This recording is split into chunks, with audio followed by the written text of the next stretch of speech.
My name is Laken and today I'm going to be giving my informative speech. Have any of you ever traveled or wished to travel to Washington, D.C.? Serving as the nation's capital, many individuals that are seeking to learn historical knowledge about their country travel to this destination. It is sometimes really difficult to know how to travel in a large city. It is also difficult to know good places to eat and good attractions and touristy places to visit. So today I'm going to inform you all on the most efficient way to travel the city, the best places to eat, and the most popular tourist attractions in Washington, D.C. So now I will inform you on the best way to travel the city. The metro system is one of the most common and populated ways of traveling through D.C. It is also very cost efficient, but it's important that you know how to read the maps when you go. So important things to know and to get: you should have a map of the metro system, you should know the hours of operation, and also what they cost.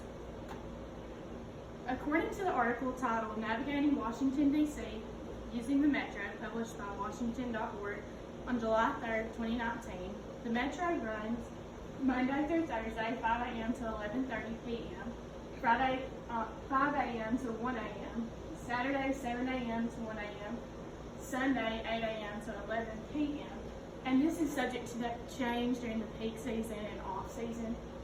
The expenses in the peak season are $2.25 to $6, and during the off season, it's $1.85 to $3.85. You can see here that the metro map is divided by colors. This is important to know when traveling through the city. Different destinations are all divided by certain colors.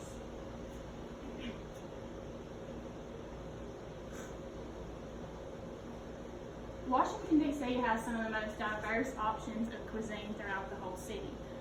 Whether you're looking for a steakhouse, Japanese, anything that you could desire, Washington, D.C. has it.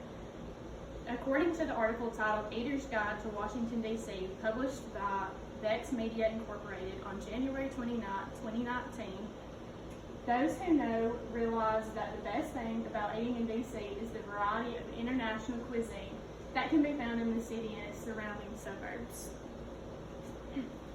Here I've listed some of the top-rated restaurants in the city. For Southeast Asian food, we have Michelin Bib Gourmand. For Japanese food, we have Famitsu. For a high-profile steakhouse, we have Bourbon Steak, and a high-profile seafood restaurant is Fiona Mare. It's not uncommon to see high-ranking government officials at any of these high-profile restaurants. When going to D.C., it's often really difficult to choose which tourist attractions you're most interested in and what you want to spend your time doing. Although many people think that the Capitol building, the Washington Monument, and the White House are the only three things to see throughout the city, they're mistaken. There are so many Smithsonian museums, war memorials, the Jefferson Memorial, Lincoln Memorial, and these can give us so much insight on our country. So it's important to be open-minded when going to the city to make sure that you don't miss anything.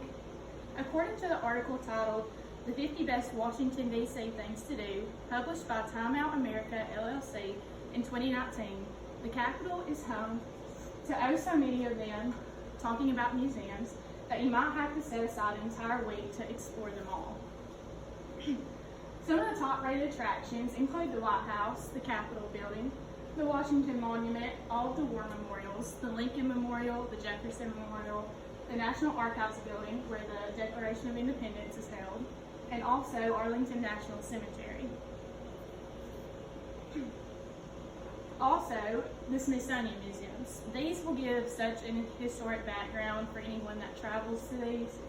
There is the National Air and Space Museum, the National African American Museum, Holocaust Museum, Museum of Natural History, American Indian, African Art, and the American Art Museum. When going, you need to determine what you're most interested in seeing, as to where these museums are huge museums and you won't have time to visit every single one of them in your stay. So picking what you're most interested in, it will be really beneficial. So when you're planning your trip to D.C., it's so important to be knowledgeable of what you're desiring to do once you get there. Getting there without a plan in mind will take away from the time you get to spend on vacation. Learning how to travel the metro, the best places to eat, and the best tourist attractions throughout the city will be highly beneficial to your trip.